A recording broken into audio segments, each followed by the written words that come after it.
Hey, it's Pastor Mike responding to a question about the day on which Jesus was crucified. That may sound like a no-brainer for some folks, but when you start to read the biblical data, questions arise about when Christ was actually crucified. Very little dispute about the Sunday resurrection, but did he really die on Friday? And that's a question that often comes my way this time of year, so it's important to address it. Some of the reasons people question whether or not he was crucified on Friday is, first of all, because in Matthew chapter 27, verse 62, there is the question about why the Pharisees would have met with Pilate on a Saturday.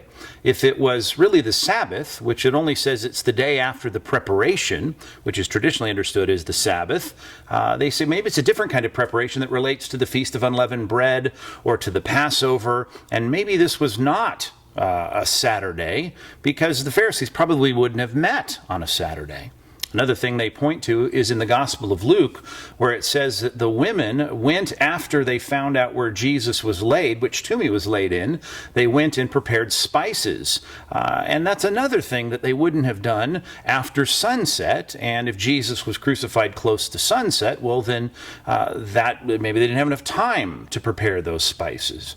The third reason, and the most often quoted reason for believing that Jesus didn't die or wasn't crucified on a Friday, is from Matthew chapter 12, where he speaks of the sign that he's going to give people being the same as the sign of Jonah, who was 3 days and 3 nights in the belly of a great fish.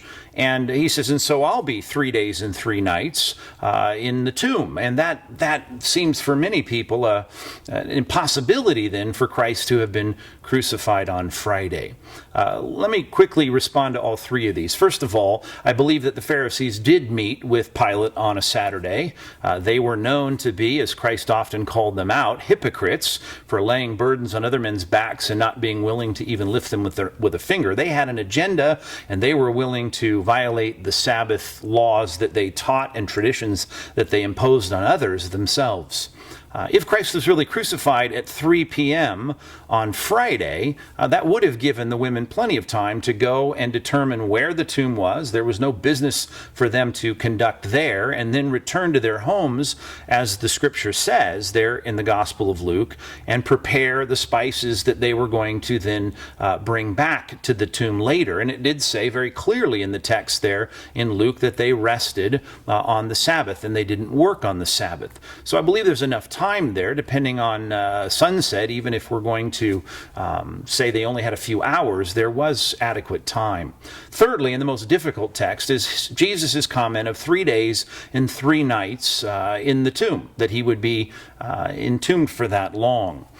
It's important now, and this seems like double talk to some, but it is clearly the Hebraic idiom of the Old Testament and the way the Jews spoke in referring to time, even in many cases in the scripture, as days and nights being any part thereof. There would be, and for our Western minds this is hard to imagine, but a few examples throughout the Old Testament. For instance, in Genesis 42, verses 17 and 18, a designation of time was clearly delineated as 3 days. That's the period of time described. And then it goes on to explain that the 3 days was over, that on the third day an action took place. In other words, 3 days, we would consider 3 days, 3 nights. The action on the third day would then only be calculated as 2 days and a fraction thereof. Maybe half a day, a quarter of a day, 2.5 days, we might say, from our Western perspective, but that's not how it was depicted in the scripture. Or 1 Samuel chapter 30 is another example of the Hebrew phrase days and nights. 3 days and 3 nights are designated in the passage, and then the conclusion of that time frame is described as ending when someone did something on the third day. So again, it's not a full 3 days and 3 nights, but the idiom of 3 days and 3 nights is a description of a period of time that would describe something being over or concluding on the third day. 1 Kings chapter 20, for instance, is another example of a designation of time lasting 7 days, but then the battle ensued on the 7th day. It wasn't a completion of 7 days, but the 7-day period was the way the Hebrews described something that would be concluded on the 7th day. So it was 6.5 days or 6.25 days, but it wasn't a full 7 days. It was the way the Hebrews described that particular increment of time. Or Esther chapter 4 speaks of not eating for 3 days, night and day, and then Esther talks about breaking that fast on the 3rd day. So it wasn't 3 days and 3 nights, but the 3 days and 3 nights was a designation of something that would be concluded on the 3rd day.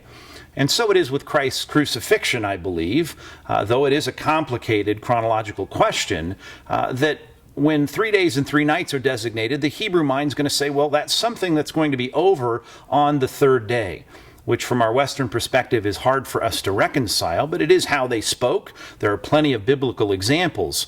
So if Christ is entombed on Friday, that's part of Friday.